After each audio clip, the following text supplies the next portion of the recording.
C'est une faute élémentaire, une erreur de débutant, une erreur qui va tout faire basculer. Parce qu'en recoupant les données, les enquêteurs vont découvrir qu'une seule et même adresse email relie les comptes frauduleux à l'identité réelle d'Obi-Wan. Cette adresse apparaît dans des documents de voyage, elle apparaît dans des transactions bancaires, elle apparaît surtout dans la gestion des comptes ayant reçu les fonds détournés. À partir de là, le masque va tomber. Le FBI a la preuve. L'entrepreneur modèle et le cybercriminel sont la même personne.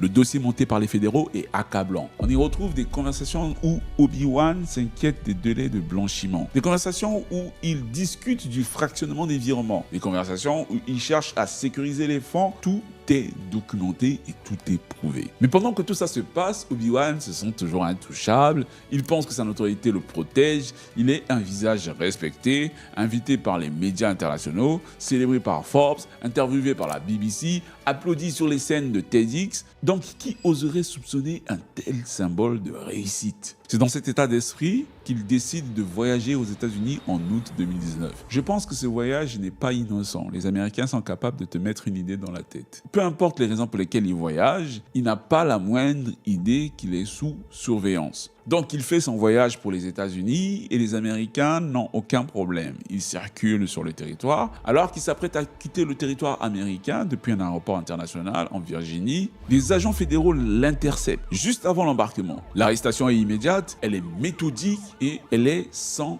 mise en scène. En une fraction de seconde, la vie du jet-setter s'arrête net.